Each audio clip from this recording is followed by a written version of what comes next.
বেনজির সাহেব ডিএমপির কমিশনার হলেন 14ই অক্টোবর 2010 এবং বাংলাদেশে এই 10, 11, 12 থেকে কিন্তু গুমের রাজ্য কায়েম হয়েছে।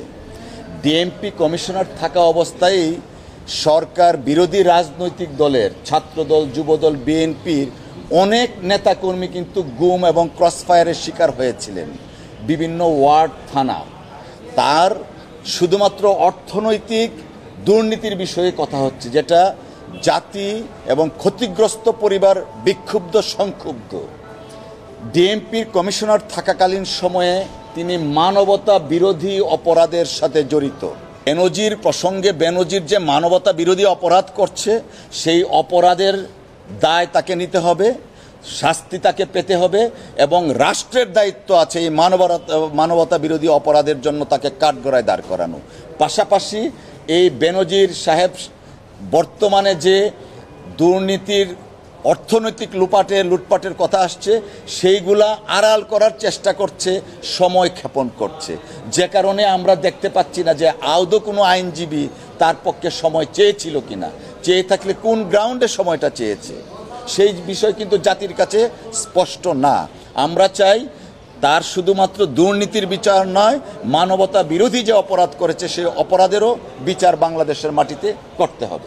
করে দিয়ে পদক্ষেপ নিচ্ছে। বেনজির সাহেব চলে গেছেন, কথিত আছে, আপনারা মিডিয়াতে প্রকাশ করেছেন, 4 মে চলে গেছেন। এয়ারপোর্ট দিয়ে শুনেন, পুকুরে যদি একটা হাঁসও মারা যায় তখন মন্ত্রী বাহাদুররা বলেন যে উনার নির্দেশের বাইরে কিছুই হয় না। বেনজির এয়ারপোর্ট থেকে চলে গেলেন, জাতি ভালোভাবেই জানে কিভাবে গেছেন। বেনজির প্রসঙ্গে বেনজির যে মানবতা বিরোধী অপরাধ করছে, সেই অপরাধের দায় তাকে নিতে হবে, শাস্তি তাকে পেতে হবে এবং রাষ্ট্রের দায়িত্ব আছে এই মানবতা বিরোধী অপরাধের জন্য তাকে কাঠগড়ায় দাঁড় করানো। পাশাপাশি এই বেনজির সাহেব বর্তমানে যে দুর্নীতির, অর্থনৈতিক লুটপাটের কথা আসছে, সেইগুলা আড়াল করার চেষ্টা করছে, সময় ক্ষেপণ করছে। যে কারণে আমরা দেখতে পাচ্ছি না যে আদৌ কোনো আইনজীবী তার পক্ষে সময় চেয়েছিল কিনা, চেয়ে থাকলে কোন গ্রাউন্ডে সময়টা চেয়েছে, সেই বিষয় কিন্তু জাতির কাছে স্পষ্ট না।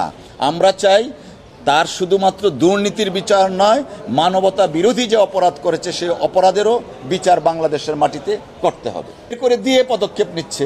বেনজির সাহেব চলে গেছেন, কথিত আছে, আপনারা মিডিয়াতে প্রকাশ করেছেন, 4 মে চলে গেছেন। এয়ারপোর্ট দিয়ে শুনেন, পুকুরে যদি একটা হাঁসও মারা যায় তখন মন্ত্রী বাহাদুররা বলেন যে উনার নির্দেশের বাইরে কিছুই হয় না। বেনজির এয়ারপোর্ট থেকে চলে গেলেন, জাতি ভালোভাবেই জানে কিভাবে গেছেন।